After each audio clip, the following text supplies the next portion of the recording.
This video is to test a BTEC APRS K2 cable. I ordered the cable through Amazon and it took about a week or so to arrive. I'll be trying it on an APRS station. First of all from home and then walking along the beach.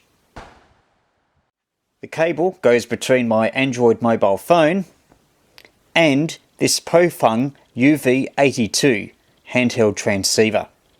I'll just give you a closer look for the instructions. This is the sheet that comes with it.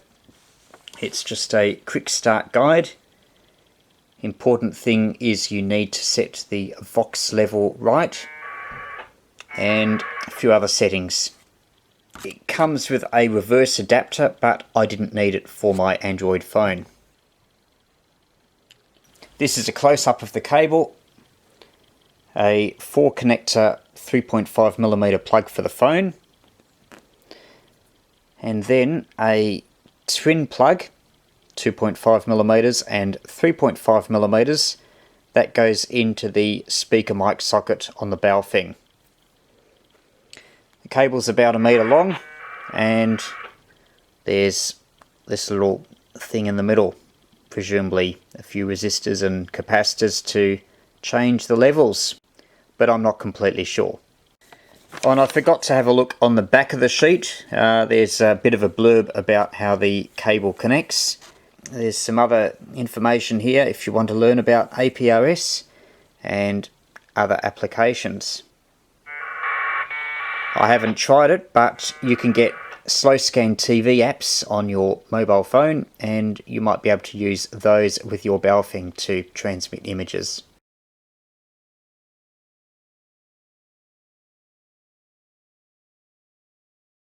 If you do have a Baofeng, another thing I'd suggest that you order at the same time is this antenna connection cable. The SMA screws into the antenna socket, and here's a SO239, or maybe you can get one with a B and C socket depending on what connections you've got for the antennas. Anyway, this is helpful if you're connecting your Baofeng up to your main station antenna. Something I did when I was testing the APRS just to confirm it would work. I was detected by 2 stations, both about 30 or 40 kilometers distant, running 5 watts, so that was fine. And now I'll go for a walk along the beach and see how I go with the handheld's own antenna. Frequency mode.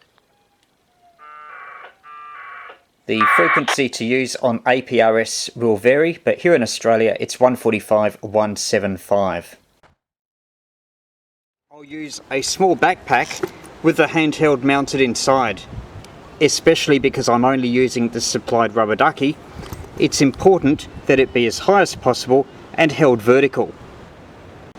Also very handy is this pocket, which I'll use to put the phone in. Can't see it very well on the screen, but the app I'm using is APRS Droid.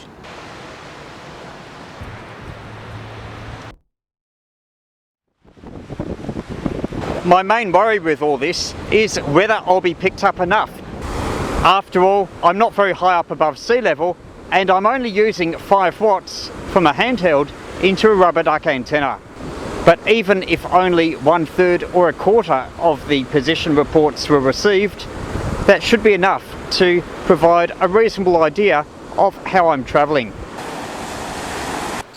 Just walked a couple of kilometres south along the beach, and so far no one has picked me up. I'll keep going, see if I can find some better spots, maybe with outlooks in other directions, and see if I can get some position reports.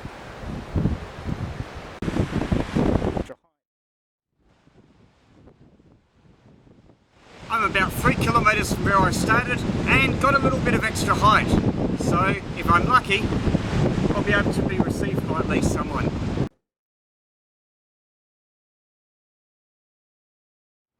Having a look at the APRS.fi map, the website you go for APRS is APRS.fi, so you can see yourself and other people being tracked around. I did manage to find myself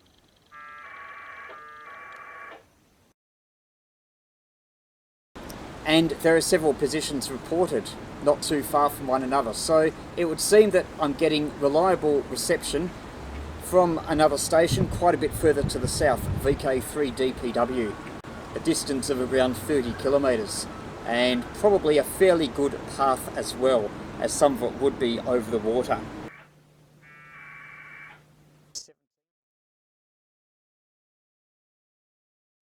It didn't seem to be reliable for the first couple of kilometres or more, so I'd say that if you are going to do APRS with a handheld, it's a somewhat dodgy proposition unless you have quite a lot of stations around you that can receive your signal, and I definitely have something better than this rubber duck antenna.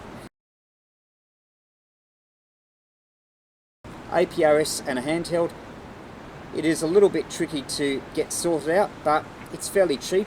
You just need a mobile phone, the cable that I mentioned before, and a handheld that's got a suitable socket for the speaker and microphone.